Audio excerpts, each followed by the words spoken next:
अस्सलाम वालेकुम स्टूडेंट्स, इस स्केलेटल सिस्टम का दूसरे वीडियो के साथ मैं आपकी खिदमत में हाज़िर हूँ। पहले वीडियोस में हमने ये पढ़ा था कि शॉर्ट बोन्स और बोन्स की टाइप्स क्या हैं और उसके अलावा जो स्केलेटल सिस्टम है उसमें क्या-क्या चीज़ें आ जाती हैं।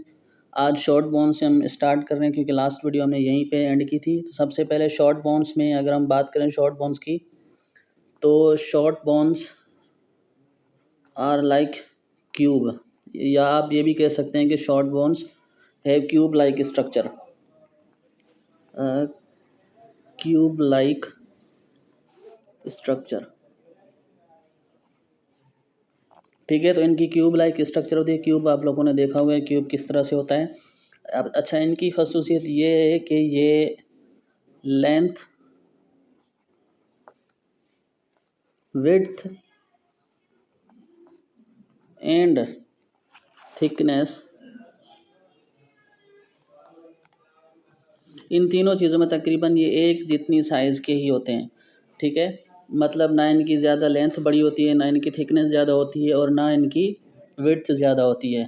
अच्छा, ये कहाँ पाई जाती हैं? अगर हम ये देखें कि ये कहाँ पाई जाती हैं हमारी बॉडी में, किस एरियाज़ में हमारी जो शॉर्ट बोन्स है वो पाई जाती हैं, तो सबसे पहले हमारे स्केटल्स में ये कार्पल्स में होती हैं,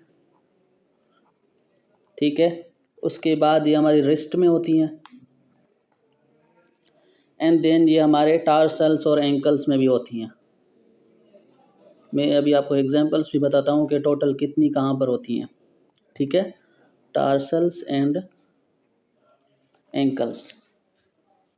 तो हमारी शॉर्ट बोन्स की जो लोकेशन है वो ये चार आपके बॉडी के ऑर्गन्स हैं, बॉडी पार्ट्स हैं, ठीक है। उसके अलावा ये यहाँ पे करती क्या है, ये इन ऑर्गन्स को, इन बॉडी के पार्ट्स को सपोर्ट प्रोवाइड करती हैं ताकि वो अपना काम ठीक तरीके से कर सकें। अभी हम बात करते हैं कि ये जो हमारे पास शॉर्ट बोन्स की जो एग्जांपल्स हैं, ये तो हमने पढ़ा कि ये हमारे हाथों और पाँव में होती है, लेकिन अगर हम इनकी बात करें तो हमारे जो कार्पल्स में टोटल बोन्स होती हैं, कार्पल्स की टोटल बोन हमारे पास 8 होती हैं, ठीक है। जिनमें आपकी स्किफॉइड बोन है, ल्यूनेट बोन है और पिसीफॉर्म है, हेमेट, ये सारे नाम हैं इसके, ठीक है। तो नाम आपको एज इट इज़ याद करने पड़ेंगे, या आप अगर 3 से 5 नाम याद कर लेते हैं तो भी काफ़ी होंगे, ठीक है। उसके बाद जो आपकी टार्सल बोन्स हैं, टार्सल्स में आपकी टोटल होती हैं 7 बोन्स, ठीक है, जिनमें आपका टेलस है, नेविकुलर है, क्यूबॉइड है। तो ये सारे नाम आप 3 से 5 नाम याद कर सकते हैं। अगर एग्जामिनर आपसे एग्ज़ाम में पूछता है तो आप वो 3 से 5 नाम बता सकते हैं, ठीक है। उसके बाद हमारे पास जो नेक्स्ट बोन्स की टाइप है वो है नंबर 4 पे हमारे पास इर्रेगुलर बोन्स, ठीक है, जिनकी शेप बिल्कुल सीधी नहीं हुई, ये इर्रेगुलर बोन्स होती हैं। सबसे पहले अगर इनकी कोई मिसाल आती है तो वो आपका वर्टिब्रा है, ठीक है। आपकी इसकी इरेगुलर बोन्स की मिसाल ये है। इसके अलावा ये आपके इथमोइड में भी टेम्पोरल और स्फिनोइड तीनों तरह की, ये जो आपके फेस और स्कल से के करीब जो ऑर्गन्स होते हैं वहाँ पे पाई जाती हैं, ठीक है। ये आपकी इरेगुलर बोन्स की टाइप और उसकी एग्जांपल है, ठीक है। उसके अलावा अगर दूसरी एग्जांपल आप चाहें, 2-3 बड़ी जो अगर आप एग्ज़ाम में लिखना चाहें, तो उनमें सबसे पहले आपकी स्पाइन आ जाती है, ठीक है। नंबर 2 पे आपकी सैक्रम आ जाती है, सही है। और नंबर 3 पे आपकी आ जाती है कोकेक्स। ये 3 बोन अगर आप एग्ज़ाम में लिख लेते हैं, इनकी थोड़ी बहुत डिस्क्रिप्शन लिख लेते हैं तो भी काफ़ी होगी, ठीक है। बाकी ये टोटल मिला के जो आपकी इरेगुलर बोन्स होती है, ये वर्टिब्रा और सारी चीज़ें मिला के दे आर टोटल 33 बोन्स या 33 इरेगुलर बोन्स, ठीक है। तो आपकी जितनी भी बॉडी की बोन्स हैं उनमें 33 ऐसी बोन्स है जो आपकी इरेगुलर बोन्स की कैटेगरी में आ जाते हैं, ठीक है। इसकी मिक्स डिफरेंट अक़साम हैं जो हम टाइम टू टाइम पढ़ेंगे, लेकिन अगर एग्जामिनर आपसे पूछता है कि जो आपकी इरेगुलर बोन्स है उनमें उनकी कोई एक एग्जांपल दे, सबसे पहले एग्जांपल हमने दी वर्टिब्रा की। उसके बाद हमारे पास अगर 3 से 4 एग्जांपल दें तो स्पाइन, सेक्रम और कोकेक्स, ये 3 टाइप्स हैं आपकी उसकी इरेगुलर बोन्स की। ठीक है, अगर टोटल पूछता है या एमसीक्यू आता है इस तरह का कि टोटल इरेगुलर बोन्स हमारी बॉडी में कितनी है, तो आपने लिखना है कि 33 बोन्स हैं। ठीक है, नंबर 5 और लास्ट जो हमारे पास है वो है सीजमोइड बोन्स।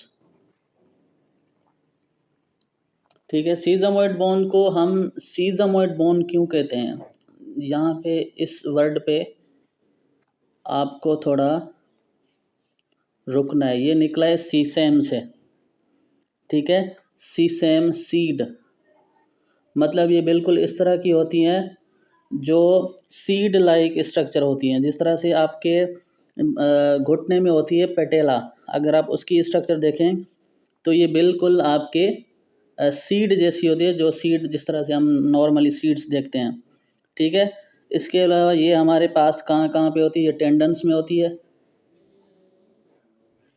ठीक है, जॉइंट्स में होती है। सिर्फ पेटेला इसकी एग्जांपल नहीं है, नीज में होती है, हैंड्स में होती है एंड हमारे फीट्स में होती है। तो ये 5 से 6 ऐसी जगह, ऐसी लोकेशन है जहाँ की आपकी सीजमोइड बोन्स पाई जाती हैं, वो वहाँ पे प्रेजेंट होती हैं और अपना काम कर रही होती हैं। ठीक है, तो यहाँ तक हमारी सारी बोन्स क्लियर हो गई। अब हम पढ़ेंगे कि functions of skeletal system. Skeletal system के बेसिकली फंक्शंस क्या हैं, क्या करता है ऐसा बॉडी के साथ, मतलब जो जिसकी बॉडी को नीड पड़ती है। सबसे पहले आपका आ जाता है सपोर्ट, ये आपकी बॉडी को सपोर्ट करता है। ठीक है, और सपोर्ट ये किस तरह से करता है, ये बोन्स और कार्टिलेज के थ्रू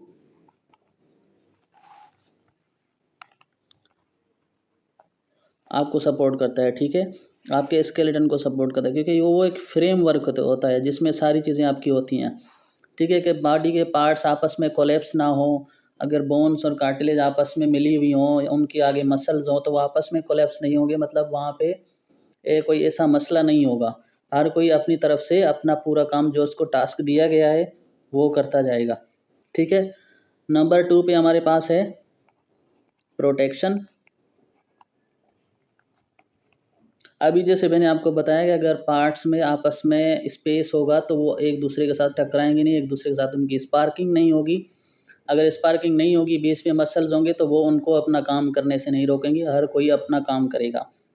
ठीक है, अब इसका जो वाइटल फंक्शन है आपके स्केलेटल सिस्टम का, ये किस चीज़ की प्रोटेक्शन करता है, ये करता है आपके इंटरनल ऑर्गेन्स की। मतलब ऐसे ऑर्गेन्स जो आप नॉर्मल आँख से यहाँ पे अपने आप को अगर देखें तो आप नहीं देख सकते। ठीक है, उसमें कौन कौन से ऑर्गेन्स आ जाते हैं, जिसमें सबसे पहले आपका आ जाता है स्कल आ जाता है आपका। उसके बाद आपकी रिब केज आ जाती है। ठीक है, ये किन किन पार्ट्स की, किन किन ऑर्गेन्स की हिफाजत करता है, उनकी प्रोटेक्शन करता है। आपका वर्टिब्रे आ जाता है। ठीक है, आपका ब्रेन आ जाता है, आपके लंग्स आ जाते हैं, मतलब तमाम वो ऑर्गेन्स जो आप अपनी नॉर्मल आँख से ना देख सकें। ठीक है, आप अगर चाहें तो आप स्पाइनल कॉर्ड भी लिख सकते हैं। ठीक है, ये तमाम वो ऑर्गेन्स हैं जो आपकी बॉडी के इंटरनल ऑर्गेन्स हैं। इसके अलावा और भी बहुत सारे हैं, लेकिन मैंने जस्ट एग्जांपल के तौर पे आपको समझाया है। ठीक है, उसके बाद जो नंबर 3 फंक्शन है इसका, वो है मूवमेंट। ठीक है, तो मूवमेंट किस तरह से होगी कि आपकी बॉडी की बहुत सी ऐसी बोन्स होती हैं जो फ्लेक्सिबल होती हैं, जिनमें मूवमेंट होती है। और आपका अगर स्केलेटल सिस्टम बिल्कुल सीधा, उसमें मूवमेंट ना हो, तो आपकी बॉडी किसी काम की नहीं होगी, बिल्कुल सीधी सीधी होगी। तो जो सीधे सीधे काम होंगे वो कर पाएंगे, और जिनमें मूवमेंट दरकार होगी, जिनमें आपकी बाकी सारी चीज़ें दरकार होंगी, उनमें आपकी बॉडी आपको आपका साथ नहीं देगी। ठीक है, आपका एक इसमें सबसे पहले ये होता है कि इसमें होता है कोऑर्डिनेटेड एक्शन। मतलब सारे बॉडी के पार्ट, सारी बॉडी, सारे सिस्टम आपस में कोऑर्डिनेट करते हैं, ठीक है। अब इसमें इसका कोऑर्डिनेशन किसके साथ होता है? जो कोऑर्डिनेशन ज़्यादातर होता है वो होता है नर्वस सिस्टम का। किसके साथ होता है? मसल्स के साथ, ठीक है। तो मसल्स और नर्वस सिस्टम का आपस में जो सिस्टम होता है वो बॉडी को मूव कराने के, नर्वस सिस्टम जो सिग्नल आता है कि बॉडी के किस मसल को मूव करना है, किसको नहीं करना, वो सारा ये सिस्टम कंट्रोल कर रहा होता है, ठीक है। इसके अलावा और भी बहुत सारे इसके फंक्शन हैं, जिसमें नंबर 4 पे अगर हम आ जाएं तो storage of minerals,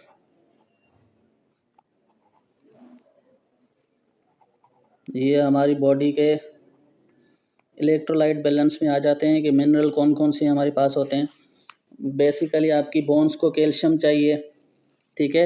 vitamin C आपकी बॉडी में नहीं होते, आप बाहर से लेते हैं। कैल्शियम मेटाबॉलिज्म के लिए चाहिए होता है, ठीक है। तो जो मेन ऑर्गन है वो स्केलेटल सिस्टम से रिलेटेड वो कैल्शियम है, ठीक है। ये क्या करता है? बोन्स को क्या करता है? प्रोटेक्ट करता है, ठीक है। तो उनके लिए ये लाजमी है। नंबर 5 अगर हम देखें, प्रोडक्शन ऑफ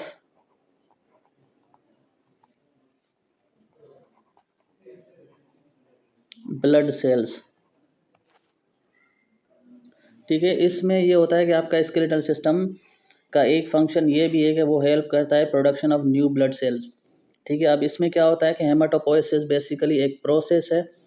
सबसे पहले इसमें जो चीज़ आती है वो है हेमाटोपोइसिस। इसका मतलब है formation of blood cells. Being a medical professional, medical student, आपको पता है कि आपके कुछ ऐसे सेल्स होते हैं जिनकी एक लाइफ स्पेन होता है, जिनका जैसे सबसे ज़्यादा यही कहा जाता है कि आरबीसीज जो होते हैं उनके 120 डेज़ उनकी लाइफ स्पेन होता है, उसके बाद वो मर जाते हैं, फिर दूसरे बनते हैं।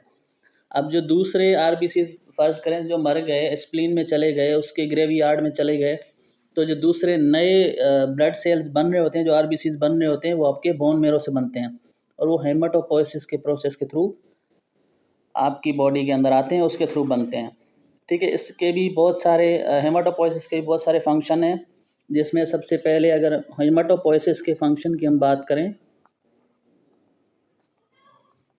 नंबर 1 पे हमारे पास आ जाता है ऑक्सीजन डिलीवरी, क्योंकि इसको ऑक्सीजन मिलेगी तो ये काम करेगा। आपकी बॉडी के हर ऑर्गन के लिए ऑक्सीजन ज़रूरी है, ठीक है। उसके बाद होस्ट डिफेंस,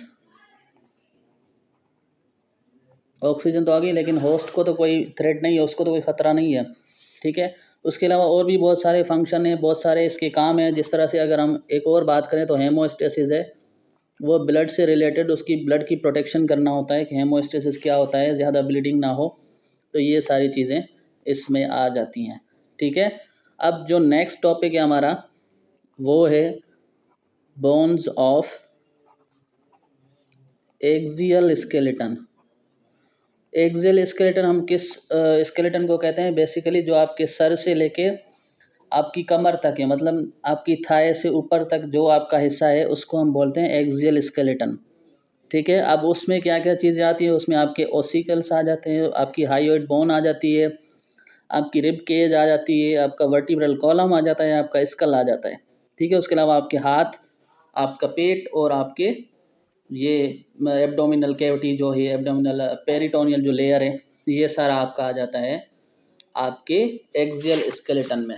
अगर उसके बाद हम देखें कि एक्सियल स्केलेटन में और क्या क्या आता है, इसका काम क्या है, ये यूँ समझे कि ये सेंट्रल एक्सिस है आपकी बॉडी का, सेंट्रल एक्सिस या पॉइंट, आपकी बॉडी का बीच जो पॉइंट है, जो सेंट्रल पॉइंट है आपका, अगर उसको बॉडी के स्केलेटन को 2 पार्ट्स में डिवाइड करें, एक अपर पार्ट जो आपका हो जाएगा वो एक्सियल स्केलेटन हो जाएगा, ठीक है। और आपका जो नीचे वाला पार्ट है उसको हम अभी डिस्कस करते हैं थोड़ी देर में, ठीक है। अब इसकी एक्सियल स्केलेटन के काम क्या है, ये क्या करता है, ये क्या प्रोवाइड करता है बॉडी को, ठीक है। सबसे पहले ये किस चीज़ को प्रोटेक्ट करता है? ये प्रोटेक्ट करता है आपके ब्रेन को, ठीक है, क्योंकि आपकी स्कल भी इसी में आ जाती है। सबसे पहले अगर ब्रेन ठीक होगा तो बाकी बॉडी के ऑर्गन्स सही काम करेंगे। उसको प्रोटेक्ट भी करता है, ठीक है, और उसकी सपोर्ट भी करता है, सही है। तो ये दोनों काम करता है ये ब्रेन के लिए, प्रोटेक्शन और सपोर्ट। स्पाइनल कार्ड भी उसमें आ जाता है। एंड ऑर्गन्स जो आपके बॉडी कैविटी के ऑर्गन्स हैं उनको भी वेंट्रल कैविटी के अंदर जो आते हैं वो भी आपके एक्सियल स्केलेटन में आ जाते हैं, ठीक है। उसके बाद अगर हम ये देखें कि जो हमारा अपेंडिकुलर स्केलेटन है उसमें क्या क्या चीज़ें आ जाती हैं, क्योंकि ये सवाल भी नॉर्मली होता है कि अपेंडिकुलर स्केलेटन में हमारे बेसिकली पूरा स्केलेटन आ जाता है, ठीक है। उसमें क्या क्या चीज़ें आ जाती हैं? उसमें सारी वही चीज़ें होती हैं जो आपकी बॉडी में पहले से होती हैं, ठीक है। उसके बाद अगर हम स्कल की बोन्स का देखें कि स्कल में बोन्स ऑफ स्कल, आपके स्कल में कौन कौन सी बोन्स होती हैं? आपके स्कल को दूसरा नाम जो दिया गया है वो क्रेनियम भी हम उसको कहते हैं, क्योंकि क्रेनियल नर्व्स वहाँ पे होती हैं, ठीक है। बेसिकली ये इसमें स्कल आपके में कितनी बोन्स होती हैं? 22 बोन्स आपके स्कल में होती हैं, ठीक है, जिनको हम डिवाइड कर देते हैं, जिसमें 8 आपकी 8 bones are from cranial side and 14 are facial bones, मतलब जो आपके फेस पे होती हैं। आपके चेहरे में टोटल 14 बोन्स हैं, ठीक है। बाकी आपकी जो स्कल है वो मीनिंजेस के थ्रू होती है, 3 मीनिंजेस होती हैं, ठीक है। वो फिर कभी मौका मिला तो आपको पढ़ाएंगे, सही। और जिसमें जो आपके प्रोटेक्शन आपके ब्रेन में होती है उसमें तीनों पार्ट्स ब्रेन के आ जाते हैं, सेरिबेलम, सेरिब्रम और ब्रेन स्टेम, ये तीनों आपके आ जाते हैं। वर्टिब्रल कॉलम की अगर हम बात करें वर्टिब्रल, ये सिर्फ मैं मेजर ऑर्गन्स की बात कर रहा हूँ, आपको बता रहा हूँ कि उनमें बोन्स कितनी हैं, वो काम किस तरह से करते हैं। इसमें भी हमारे पास अप्रॉक्सीमेटली 33 बोन्स होती हैं, सही है, जिसको हम वर्टिब्रा कहते हैं। 33 बोन्स मिला के, 33 इरेगुलर बोन्स मिला के आपका वर्टिब्रल कॉलम बनता है, आपका वर्टिब्रा बनता है, ठीक है। अब ये आपस में इंटरवर्टिब्रल डिस्क के थ्रू सेपरेटेड हैं, मतलब कोलैप्शन हमें यहाँ पे भी नहीं चाहिए, यहाँ पे भी हमें स्पेस चाहिए, हमें फासला चाहिए कि अगर दो डिस्क हैं वो आपस में मिले नहीं, दो बोन्स हैं वो आपस में मिले नहीं, हर कोई अलग अलग अपना अपना काम करे, ठीक है। उसके बाद हम आ जाते हैं कि वर्टिब्रल कॉलम के आपके क्या क्या फंक्शन है, मतलब आपके लिए वर्टिब्रा क्या क्या करता है। सबसे पहले जो इसके मेन फंक्शन है उसकी डिस्कस करेंगे। इसके टोटल 4 मेन फंक्शन है, 4 main functions of vertebra are there, सही है। नंबर 1 हमारे पास है, ये भी प्रोटेक्ट करता है, प्रोटेक्शन प्रोवाइड करता है। तो कोशिश कीजिए आपस में मिक्सअप नहीं कीजिए, क्योंकि बहुत से ऐसे ऑर्गन्स हैं, बहुत से ऐसे पार्ट्स हैं जो सपोर्ट भी कर रहे थे, प्रोटेक्शन भी दे रहे होते हैं, तो ये हर ऑर्गन में नहीं चलेगा। ये इसको आपने सेपरेट करके रखना है कि एग्ज़ाम में ड्यूरिंग आपके पेपर अटेम्प्शन वो मिक्स ना हो जाए आपके पास, ठीक है। प्रोटेक्शन में क्या करता है? इनक्लोज करता है और प्रोटेक्ट करता है। इनक्लोज मतलब बंद करता है और प्रोटेक्ट करता है आपके स्पाइनल कार्ड को with in spinal canal. Spinal cord जहाँ से आपका शुरू होता है और स्पाइनल कैनाल जो पीछे तक जाती है उससे बिटवीन स्पाइनल कैनाल, ठीक है। ये उसको प्रोटेक्ट करता है ताकि स्पाइनल कॉर्ड और स्पाइनल कैनाल आपस में मिले नहीं, और उनको प्रोटेक्शन यही प्रोवाइड करता है, ठीक है। नंबर 2 इसका फंक्शन है सपोर्ट,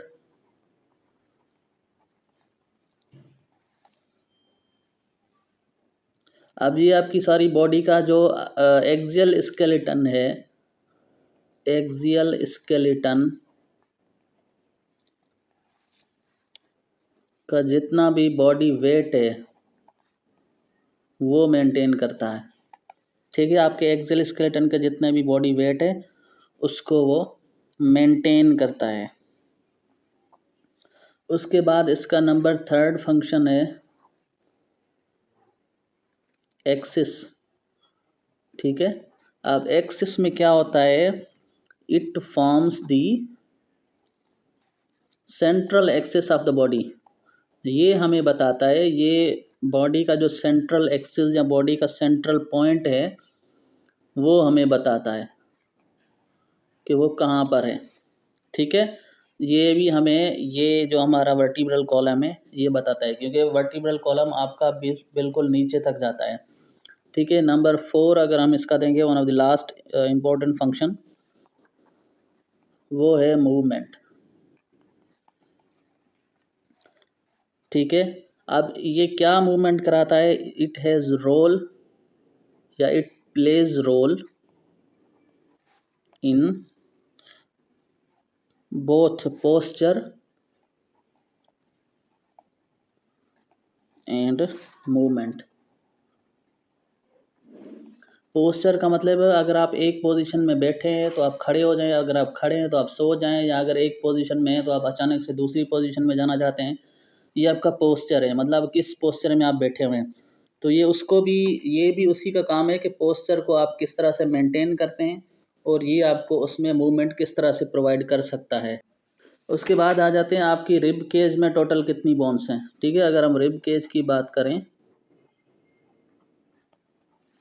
तो रिब केज आपका टोटल 24 बोन्स पे मुश्तमिल होता है। ठीक है, अब इसके 12 सेट्स, ठीक है, 12 का एक सेट होता है, मतलब 2 सेट्स हमारे पास ये होते हैं 12 बोन्स के।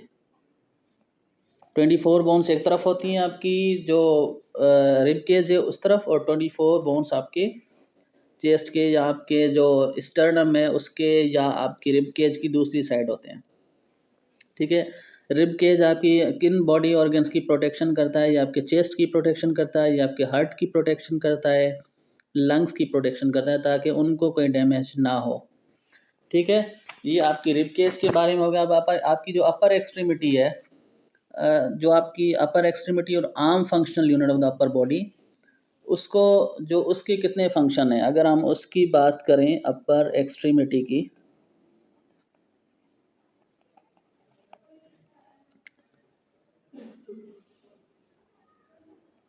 तो इसका जो फंक्शनल यूनिट है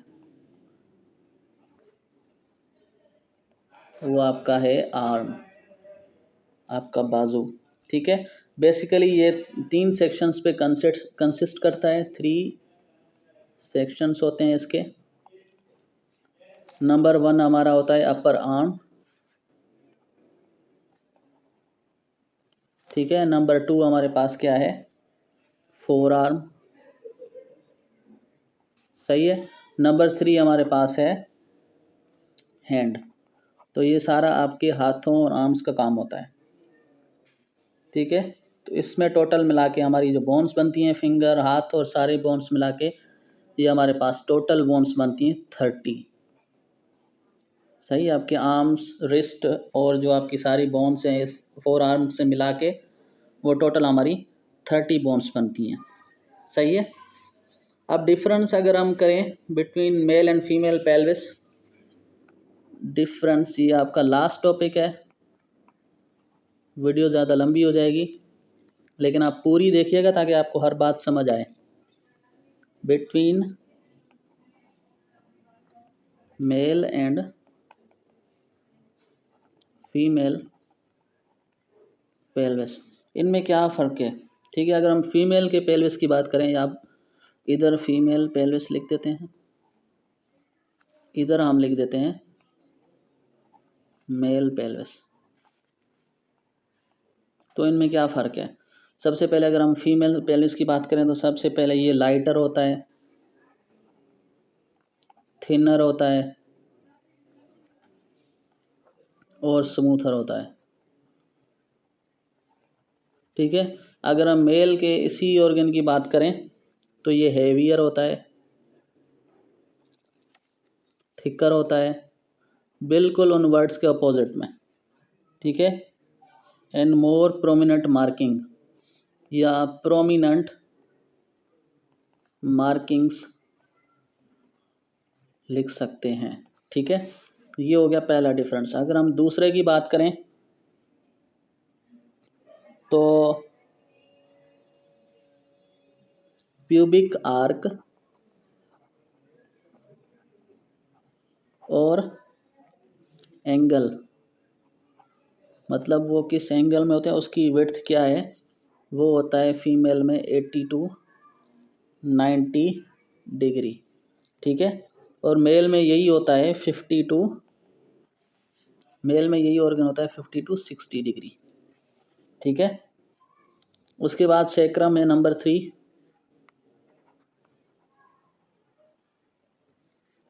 ये क्या होता है, ये वाइडर होता है, शॉर्टर होता है, उसके अलावा क्या होता है, ये कर्वेचर होता है, मतलब इसमें कर्व होता है। अगर यही हम मेल का देखें तो ये नैरो होता है। ठीक है, उसके बाद ये लॉन्गर होता है, सैक्रल होता है। ठीक है, तो ये 3 से 4 डिफरेंस आप इनके बीच में लिख सकते हैं। कोई मसला नहीं, एग्ज़ाम में अगर आपसे कोई क्वेश्चन पूछता है तो आप ये सारी चीज़ें लिख लेंगे तो इंशाल्लाह आपका एग्ज़ाम बहुत अच्छा हो जाएगा, आपका पेपर बहुत अच्छा हो जाएगा।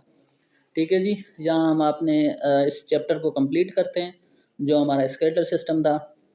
2 वीडियोज़ इसकी अगर आप दोनों पूरी देखोगे तभी आपको बात समझ आएगी और इंशाल्लाह आपके एग्ज़ाम्स की बहुत अच्छी तैयारी हो जाएगी। ठीक है जी, मुझे कहते हैं डॉक्टर अमजद मेडिसिन वाला। पढ़िए, मेहनत कीजिए, अच्छे ग्रेड्स लाइए, अच्छे मार्क्स लाइए, इंशाल्लाह फ्यूचर भी आपके लिए बहुत ब्राइट होगा। ठीक है जी, बहुत शुक्रिया।